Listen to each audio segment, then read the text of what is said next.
ಅಭಿವೃದ್ಧಿ ಕಾರ್ಯದಲ್ಲಿ ಸರ್ಕಾರ ವಿಫಲ, ದಾರಿ ತಪ್ಪಿದ ಬ್ರ್ಯಾಂಡ್ ಬೆಂಗಳೂರು ಕಲ್ಪನೆ. ಈ ಕುರಿತ ಒಂದು ಬ್ರೇಕಿಂಗ್ ನ್ಯೂಸ್ ನೋಡೋಣ.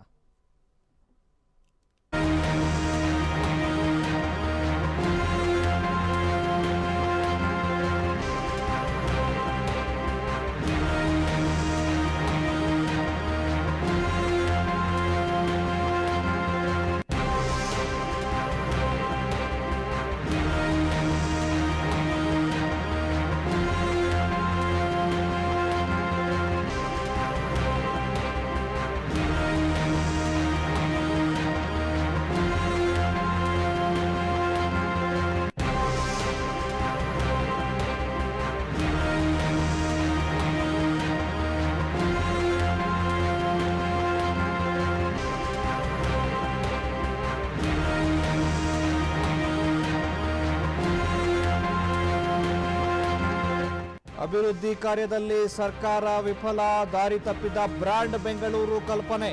ರಾಜ್ಯ ಸರ್ಕಾರದ ವಿರುದ್ಧ ಬಿಜೆಪಿ ಪ್ರತಿಭಟನೆ. ನಗರದ ಫ್ರೀಡಂ ಪಾರ್ಕ್ನಲ್ಲಿ BJP protest. B Y Vijayendra, R Ashok ಈ ಒಂದು ಪ್ರತಿಭಟನೆಗೆ ನೇತೃತ್ವ ವಹಿಸಿಕೊಂಡಿದ್ದಾರೆ. ಮಳೆಯಿಂದ ನಗರವಾಸಿಗಳಿಗೆ ಭಾರೀ ತೊಂದರೆ, ಹದಗೆಟ್ಟ ಕಾನೂನು ಸುವ್ಯವಸ್ಥೆ ವಿರುದ್ಧ ಆಕ್ರೋಶ. ಸರ್ಕಾರ ಆಡಳಿತ ವೈಫಲ್ಯ ಖಂಡಿಸಿ ಬಿಜೆಪಿ ಪ್ರತಿಭಟನೆ ನಡೆಸ್ತಾ ಇದೆ. ಬಿಜೆಪಿ ನಾಯಕರಿಗೆ ಜೆಡಿಎಸ್ ಕೂಡ ಸಾಥ್ ಕೊಡ್ತಾ ಇರುವಂತಹದ್ದು. ಕಾಂಗ್ರೆಸ್ ಸರ್ಕಾರದ ಬ್ರ್ಯಾಂಡ್ ಬೆಂಗಳೂರು ಕಲ್ಪನೆ ಇದೀಗ ಹಳ್ಳ ಹಿಡಿದಿದೆ, ಹದಗೆಟ್ಟು ಹೋಗಿದೆ. ಎಲ್ಲೆಂದ್ರಲ್ಲಿ ರಸ್ತೆ ಗುಂಡಿಗಳು, ದಾರಿ ತಪ್ಪಿದ ಬ್ರ್ಯಾಂಡ್ ಬೆಂಗಳೂರು ಕಲ್ಪನೆಯನ್ನ ತೋರಿಸ್ತಾ ಇದೆ. ರಾಜ್ಯ ಸರ್ಕಾರದ ಈ ಹದಗೆಟ್ಟ ನೀತಿಯ ವಿರುದ್ಧ ಬಿಜೆಪಿ ಸ್ವಾತಂತ್ರ್ಯ ಉದ್ಯಾನವನದಲ್ಲಿ ಬೃಹತ್ ಪ್ರತಿಭಟನೆಯನ್ನು ನಡೆಸ್ತಾ ಇದೆ.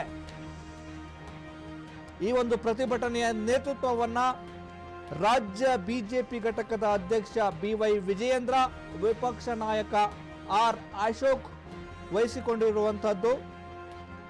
ಈ ಬ್ರ್ಯಾಂಡ್ ಬೆಂಗಳೂರನ್ನ ದೊಡ್ಡ ಮಟ್ಟದಲ್ಲಿ ಮಾಡ್ತೇವೆ, ಮುಂದಿನ 35-40 ವರ್ಷಗಳಿಗೆ ಈ ನಗರವನ್ನ ಹೇಗೆ ಕಟ್ಟಬೇಕಾಗಿದೆ ಅನ್ನುವ ಉದ್ದೇಶಕ್ಕೋಸ್ಕರ ರಾಜ್ಯದ ಮತ್ತೆ ಬೆಂಗಳೂರು ನಗರದ ಬೇರೆ ಬೇರೆ ವಲಯದ ಜನರಿಂದ ಅಭಿಪ್ರಾಯಗಳನ್ನು ಸ್ವೀಕರಿಸಿ ಬೆಂಗಳೂರನ್ನ ಒಂದು ಸುಸಜ್ಜಿತವಾಗಿ ಕಟ್ತೇವೆ, ಹಾಗೆ ಮಾಡ್ತೇವೆ, ಹೀಗೆ ಮಾಡ್ತೇವೆ ಅಂತೇಳಿ ರಾಜ್ಯ ಸರ್ಕಾರ ಹೇಳಿತ್ತು.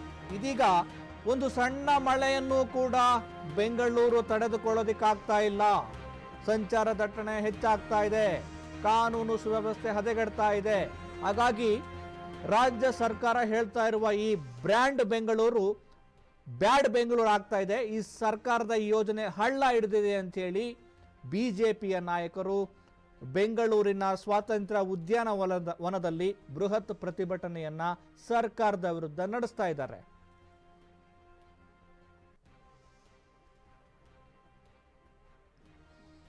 ರಾಜ್ಯ ಸರ್ಕಾರ ಬೆಂಗಳೂರನ್ನ ಸಿಲಿಕಾನ್ ಸಿಟಿ, ಉದ್ಯಾನ ನಗರಿ ಹೀಗೆ ಬೇರೆ ಬೇರೆ ಹೆಸರನ್ನ ಪಡೆದುಕೊಂಡಿರುವಂಥ ಬೆಂಗಳೂರನ್ನ ಅಂತಾರಾಷ್ಟ್ರೀಯ ಮಟ್ಟದಲ್ಲಿ ಬ್ರ್ಯಾಂಡ್ ಮಾಡಬೇಕಾಗಿದೆ. ಹಾಗಾಗಿ ಬೆಂಗಳೂರನ್ನ ಹೇಗೆಲ್ಲ ರೂಪಿಸಬೇಕು ಅನ್ನೋ ಉದ್ದೇಶವನ್ನು ಇಟ್ಟುಕೊಂಡು ನಾವು ಬ್ರ್ಯಾಂಡ್ ಬೆಂಗಳೂರು ಅನ್ನೋ ಕಾನ್ಸೆಪ್ಟ್ ಅಡಿಯಲ್ಲಿ ನಗರವನ್ನ ಕಟ್ತೇವೆ ಅಂತೇಳಿ ಕಾಂಗ್ರೆಸ್ ಸರ್ಕಾರ ಹೇಳ್ತಾ ಇದೆ.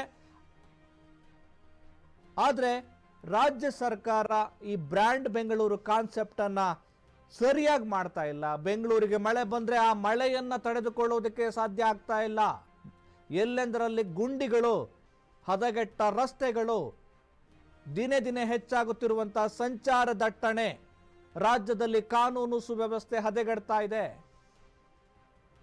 ಪರಿಸರ ಮಾಲಿನ್ಯ ಹೆಚ್ಚಾಗ್ತಾ ಇದೆ, ಜನರಿಗೆ ಒಂದು ನೆಮ್ಮದಿಯ ವಾತಾವರಣವನ್ನು ಕಲ್ಪಿಸಿಕೊಡಲು ಸಾಧ್ಯ ಆಗ್ತಾ ಇಲ್ಲ. ಈ ಎಲ್ಲ ವಿಚಾರಗಳನ್ನು ಇಟ್ಟುಕೊಂಡು ಬಿಜೆಪಿಯ ನಾಯಕರು ಮತ್ತು ಜೆಡಿಎಸ್ನ ನಾಯಕರು ಇಬ್ಬರೂ ಒಟ್ಟುಗೂಡಿ ಬೃಹತ್ ಪ್ರತಿಭಟನೆಯನ್ನ ಫ್ರೀಡಂ ಪಾರ್ಕ್ ಅಲ್ಲಿ ನಡೆಸ್ತಾ ಇರುವಂತದ್ದು.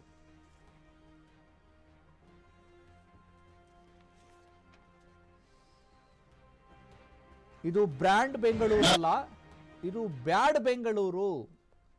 ರಾಜ್ಯ ಸರ್ಕಾರದ ಆಡಳಿತ ಯಂತ್ರ ಸಂಪೂರ್ಣ ನಿಷ್ಕ್ರಿಯಗೊಂಡಿದೆ. ಈ ಒಂದು ಕಾನ್ಸೆಪ್ಟ್ಗೆ ಸಂಬಂಧಪಟ್ಟಾಗೆ ಬಿಜೆಪಿಯ ಹೋರಾಟದ ಬಗ್ಗೆ ನಮ್ಮ ಪ್ರತಿನಿಧಿ ವಿನೋದ್ ದೂರವಾಣಿ ಸಂಪರ್ಕದಲ್ಲಿ ಹೆಚ್ಚಿನ ಮಾಹಿತಿಯನ್ನು ಕೊಡ್ತಾರೆ. ವಿನೋದ್, ಏನಿದು ಏನು ಬಿಜೆಪಿ ನಾಯಕರು ಸರ್ಕಾರದ ವಿರುದ್ಧ ಪ್ರೊಟೆಸ್ಟ್ ಅನ್ನು ನಡೆಸ್ತಿರುವಂತದ್ದು, ಏನಿದೆ ಅಪ್ಡೇಟ್ಸ್? ಹೌದು, ರಾಜ್ಯ ಸರ್ಕಾರ ಸಂಪರ್ಕ ಕಡಿತಗೊಂಡಿದೆ, ಮತ್ತೆ ಅವ್ರನ್ನ ಸಂಪರ್ಕ ಮಾಡೋ ಪ್ರಯತ್ನವನ್ನು ಮಾಡೋಣ. ಸರ್ಕಾರದ ವಿರುದ್ಧ ಬಿಜೆಪಿಯ ನಾಯಕರು ಸ್ಫೋಟಗೊಂಡಿದ್ದು ಸರ್ಕಾರದ ಈ ಆಡಳಿತ ವ್ಯವಸ್ಥೆ ಮತ್ತು ಬೆಂಗಳೂರನ್ನ ಕಟ್ತೇವೆ, ಹಾಗೆ ಕಟ್ತೇವೆ, ಹೀಗೆ ಮಾಡ್ತೇವೆ ಅಂತೇಳಿ ಎಲ್ಲ ಬೋಗಸ್ ಹೇಳಿಕೆ ಕೊಡ್ತಾ ಇದ್ದಾರೆ. ಆದರೆ ಬೆಂಗಳೂರನ್ನು ಸರಿಯಾಗಿ ಕಟ್ಟುವಲ್ಲಿ ರಾಜ್ಯ ಸರ್ಕಾರ ಸಂಪೂರ್ಣವಾಗಿ ವಿಫಲವಾಗಿದೆ. ಕಾನೂನು ಸುವ್ಯವಸ್ಥೆ ಹದಗೆಟ್ಟಿದೆ. ಇಲ್ಲಿನ ಏನು ಮಳೆ ಬಂದಾಗ ಅದರ ಅವಾಂತರಗಳನ್ನು ತಡೆಗಟ್ಟುವಲ್ಲಿ ಸಂಪೂರ್ಣ ವಿಫಲ ಆಗಿದೆ. ರಸ್ತೆಗಳು ಸರಿಯಿಲ್ಲ, ಸಂಚಾರ ದಟ್ಟಣೆ ಕಡಿಮೆ ಆಗಿಲ್ಲ, ವಾಯು ಮಾಲಿನ್ಯ, ಜಲಮಾಲಿನ್ಯ, ಶಬ್ದ ಮಾಲಿನ್ಯ ಹೆಚ್ಚಾಗ್ತಾ ಇದೆ. ಜನರಿಗೆ ಒಂದು ನೆಮ್ಮದಿಯ ವಾತಾವರಣ ಇಲ್ಲ. ಕ್ರೈಮ್ ರೇಟ್ ಜಾಸ್ತಿ ಆಗ್ತಾ ಇದೆ, ಅಪಘಾತಗಳ ಸಂಖ್ಯೆ ಹೆಚ್ಚಾಗ್ತಾ ಇದೆ. ಇವರು ಬೆಂಗಳೂರನ್ನ ಕಟ್ಟೋದು ಅಂದರೆ ಇದೇನಾ ಅಂಥೇಳಿ ಸರ್ಕಾರದ ವಿರುದ್ಧ ಬಿಜೆಪಿಯ ನಾಯಕರು ಪ್ರೊಟೆಸ್ಟನ್ನು ನಡೆಸ್ತಾ ಇದ್ದಾರೆ ಸ್ವಾತಂತ್ರ್ಯ ಉದ್ಯಾನವನದಲ್ಲಿ.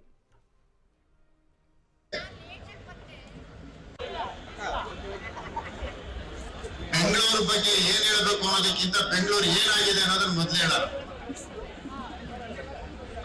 30ನೇ ತಾರೀಕು ಒಳಗಡೆ ಗುಂಡಿ ಮುಚ್ಚಬೇಕು ಅಂತ ಆದೇಶ ಕೊಡ್ತಾರೆ. ಚೋದಕ್ಕೆ ಸ್ನೇಹಿತರು ಗೋಪಾಲಯ್ಯನವರು ಬಂದಿದ್ದಾರೆ, ಅವರು ನಾನೇ ಸ್ವಾಗತ ಮಾಡಿ. ನರೇಂದ್ರ ಬಾಬು ಅವರು ಬಂದಿದ್ದಾರೆ. ಗುಂಡಿ ಮುಚ್ಚೋದಕ್ಕೂ ಸಹ ಗುತ್ತಿಗೆದಾರ ಇಲ್ಲ, ಗುಂಡಿ ಮುಚ್ಚೋದಕ್ಕೂ ಸಹ ಇವತ್ತು ಹಣ ಇಲ್ಲ. ಬೆಂಗಳೂರು ನಗರವನ್ನ ನಿರ್ಲಕ್ಷ್ಯ ಮಾಡುವಂತ ಕೆಲಸವನ್ನ ಕಾಂಗ್ರೆಸ್ ಪಕ್ಷ ಮಾಡಿದೆ ಅನ್ನೋ ಮಾತನ್ನ ಈ ಸಂದರ್ಭದಲ್ಲಿ ಹೇಳಿಕೆ ನಾನು ಬಯಸ್ತೇನೆ. ಬಜೆಟ್ ಘೋಷಣೆ ಆಯಿತು. ಬಜೆಟ್ ಅಲ್ಲಿ ವಿಶೇಷವಾಗಿ ಆತ್ಮೀಯರೇ, ಸ್ನೇಹಿತರೆ, ಶಾಸಕರೇ ಹಾಗೂ ನಮ್ಮ ಪಾಲಿಕೆಯ ಸದಸ್ಯರೇ,